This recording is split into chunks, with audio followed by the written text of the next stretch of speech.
गोलियत एक राक्षस था। उसने हर आदमी के दिल में अपनी दहशत फैला रखी थी। एक दिन एक 17 साल का भेड़ चराने वाला लड़का अपने भाइयों से मिलने आया। उसने पूछा, तुम लोग इस राक्षस से लड़ते क्यों नहीं हो? उसके भाई गोलियत से डरते थे। उन्होंने जवाब दिया, तुमने देखा नहीं कि वह इतना बड़ा है कि उसे मारा नहीं जा सकता? इस पर डेविड ने कहा, बात यह नहीं है कि वह बड़ा होने की वजह से उसे मारा नहीं जा सकता, बल्कि हकीकत यह है कि वह इतना बड़ा है कि उस पर लगाया गया निशाना चूक ही नहीं सकता। उसके बाद डेविड ने उस राक्षस को गुलेल से मार डाला। राक्षस वही था, लेकिन उसके बारे में डेविड का नज़रिया अलग था। यह भय ही हमारी प्रगति का सबसे बड़ा शत्रु है। हम नाकामयाबी को कैसे देखते हैं, यह हमारे नज़रिए से तय होता है। आशावादी सोच वाले आदमी के लिए नज़रिया कामयाबी की सीढ़ी बन सकती है। दूसरी तरफ निराशावादी सोच के आदमी के लिए यह रास्ते का रोड़ा बन सकता है। नेपोलियन हिल का कहना है कि हर समस्या अपने साथ अपने बराबर का या उससे भी बड़ा अवसर लाती है। एक बार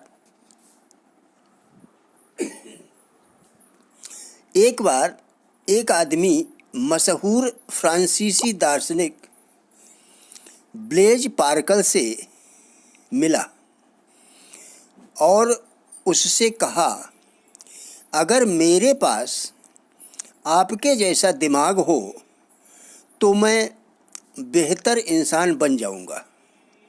इस पर पास्कल ने कहा, बेहतर इंसान बनो, तुम्हारा दिमाग खुद ब खुद मेरे जैसा हो जाएगा।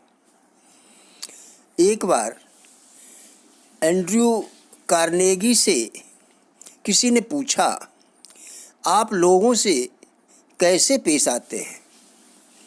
उन्होंने जवाब दिया, लोगों से पेश आना काफ़ी हद तक सोने की खुदाई करने जैसा ही है।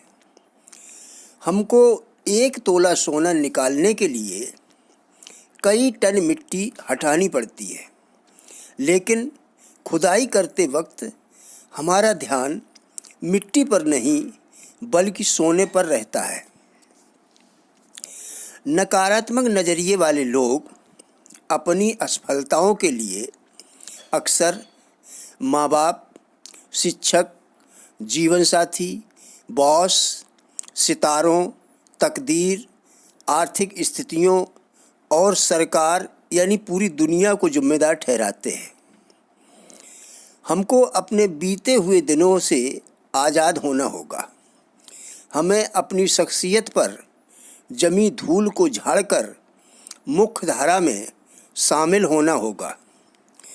हमें अपने सपनों की एक लिस्ट बनानी होगी। सच्चाई, ईमानदारी और अच्छाई से जुड़ी चीज़ों के बारे में सोचने से हमारी सोच सकारात्मक हो जाएगी। शिक्षा के दायरे में 4 बातें शामिल हैं। नंबर 1, अपनी शक्ति को बढ़ाना। नंबर 2, आत्म अनुशासन सीखना। नंबर 3, दूसरों की बातें ध्यान से सुनना। नंबर 4, सीखने की गहरी इच्छा होना। हमारा दिमाग मांसपेशियों की तरह होता है। उसका तेज या मंद होना इस पर निर्भर होता है कि हम उसका कितना इस्तेमाल करते हैं। अगर आप सोचते हैं कि ज्ञान पाना महंगा है तो अज्ञानी बन के देखो। एक बार एक शराबी व्यक्ति को नाली से उठाकर एक राजा के पास लाया गया। राजा के आदेशानुसार उसे नहला धुलाकर तथा बढ़िया वस्त्र पहनाकर राजा के ही बिस्तर पर सुला दिया गया। जब उसकी नींद खुली तो सभी नौकर चाकर तथा अन्य कर्मचारी उसके साथ ऐसा व्यवहार करने लगे मानो वही राजा हो। इसका परिणाम यह निकला कि वह शराबी व्यक्ति भी अपने आप को राजा समझने लगा और उसका व्यवहार भी राजा की तरह शानदार हो गया। संघर्ष से ही जीवन में सफलता प्राप्त कर सकते हैं। जिसमें संघर्ष की इच्छा ही ना हो वह तो असभ्य और जंगली ही कहलाएगा। मित्रों, मैं आपका सिर्फ 10 मिनट डेली मांग रहा हूँ। 1 माह तक समय देकर देखें। धन्यवाद।